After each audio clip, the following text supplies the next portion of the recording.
네, 동해안 산불 소식 이어서 전해드리겠습니다. 경북과 강원 지역 동해안 곳곳에서 대형 산불이 발생한 지 사흘째를 맞고 있지만 아직도 큰 불길이 잡히지 않고 있습니다. 특히 울진 북면에서 난 산불은 삼척으로 확산한 데 이어서 바뀐 바람의 영향으로 울진읍 방향으로까지 번지고 있는데요. 또 강릉, 옥계와 동해, 영월에서도 현재 진화 작업이 계속 벌어지고 있습니다. 네, 관련해서 산불 내용 박재성 숭실사이버대 소방방재학과 교수와 함께 짚어보도록 하겠습니다. 어서 오십시오. 안녕하십니까? 네, 안녕하십니까? 네.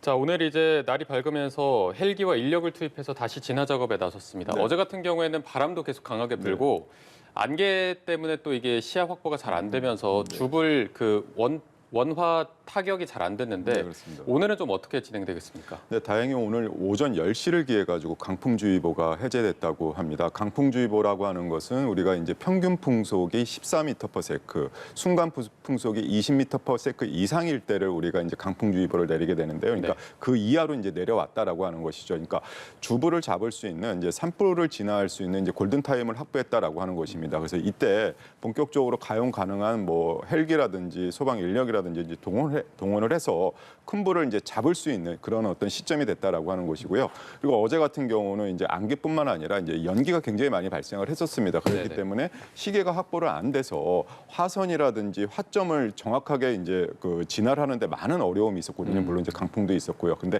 지금은 어제보다 굉장히 여러 가지 상황이 많이 좋아졌기 때문에 어제보다는 보다 공격적으로 산불 진화가 가능할 것으로 이렇게 보고 있습니다. 네. 네, 아까 조금 전에 기자 연결을 했을 때도 이제 뭐 연기가 많이 좀 옅어져서 네. 하늘이 좀 보인다 이런 이야기도 좀 들었었고요. 네. 또 울진 같은 경우에는 진화율이 50%를 넘었다 이런 소식도 좀 들려왔습니다. 다만 이제 어제 오전부터 바람의 방향이 좀 바뀌면서 네. 울진읍 쪽으로 불길이 좀 확산을 하고 있습니다. 한때 뭐 가스 충전소라든지 주유소 인근까지도 불길이 번지면서 좀 굉장히 좀 위험한 네, 상황이 그렇습니다. 고려되기도 했는데 지금까지의 상황을 봤을 때 현재는 큰 고비는 넘겼다 이렇게 볼 수 있겠습니까? 네, 그렇습니다. 지금 아무래도 그 가스 저장소라든지 발전소라든지 이런 위험 시설 쪽으로 이렇게 화재가 산불이 확산되는 그런 양상을 보이다 보니까 그쪽을 중심으로 해가지고 소방차라든지 가용 가능한 인력을 집중적으로 배치를 해서 그쪽으로의 화재 확산을 막고 방어선을 구축을 했습니다. 그리고 이제 지금은 바람이 서풍 쪽으로 불고 있는데 오후에는 이제 북풍으로 이제 바람이 불 것이다라고 하는 그런 예보가 되고 있습니다. 그래서 아무래도 북풍이 바람이 불게 되면은 여러 가지로 산불을 진화하는 것이 어렵고 좀 전에 앵커님께서 말씀하셨던 것처럼 바람이 이제 남동풍이 불었었을 때 네네. 해안가 쪽에서 이제 민가 그 주거 시설이 있는 그런 쪽으로 화재가 확산이 되는, 그러니까 울진읍 쪽으로 화재가 확산이 되는 그런 양상을 보였기 때문에 주민들의 어떤 안전이라든지 여러 가지 시설들이 굉장히 위험하다라고 하는 얘기들이 굉장히 많이 나왔는데 지금은 조금은 상황이 나아진 상태입니다. 네. 지금 밤사이 산불로 인한 피해 면적도 계속해서 늘어나고 있습니다. 지금까지 13,000헥타르 이상으로 집계되고 있는데 네. 어느 정도 규모라고 좀 보면 되겠습니까? 네, 지금 이제 가장 피해를 크게 입은 지역이 울진 삼척 지역이죠. 그 울진 삼척 지역에 약 12,000헥타르 정도, 그리고 네. 강릉 옥계 지역에 1,800헥타르 정도, 그다음에 이제 영월 지역이 있다니까 다 합해서 이제 13,000헥타르 이상의 지금 피해를 입고 있습니다. 한 14,000헥타르 정도의 피해가 발생을 했는데 그 정도가 어느 정도냐면은 여의도 면적의 약 40배 이상이고요. 축구장을 약 한 15,000개 정도를 소실되는 굉장히 아주 큰 규모의 면적입니다. 지금 이제 소방당국에서는 오늘 안에 주불 진화를 완료한다라는 계획이지만 네. 일단 뭐 기상 여건이 관건 아니겠습니까? 네. 일단 강풍주의보가 해제가 됐음에도 불구하고 워낙에 건조한 상황입니다. 건조특보가 이어지고 있기 때문에 안심할 수는 없는 것 같아요. 어떻게 보시나요? 그렇습니다. 제가 좀 전에 말씀드렸던 것처럼 강풍주의보라고 하는 것은 평균 풍속이 14m/s, 순간 풍속이 20m/s 이상일 때 강풍주의보입니다. 네. 강풍주의보가 해제가 됐다 하더라도 10m/s 이상의 바람은 불 수가 있다라고 이렇게 하는 것이고 좀 전에 말씀하셨던 것처럼 무엇보다도 지금 건조경보가 내려지고 있습니다. 건조경보라고 하는 것은 실효습도가 25% 이하가 2일 네. 이상 지속됐을 때인데 이번에 산불이 최초로 발생했던 울진 같은 경우가 2월 15일 날 건조주의보가 발효가 됐습니다. 네. 건조주의보는 실효습도가 35% 이하인 경우에 이제 건조주의보가 발효가 되는데 5일간 지속이 되다가 2월 20일 날 건조경보가 발효가 된 겁니다. 굉장히 건조한 기간이 오래가 됐다는 것이죠. 건조주의보 경보라고 하는 것 자체도 굉장히 건조하다는 얘기인데 그 기간이 오래됐다는 얘기는 불에 탈 수 있는 나무나 여러 가지 물질들이 굉장히 건조한 상태로 오래됐다는 그런 상태를 의미하는 것입니다. 네.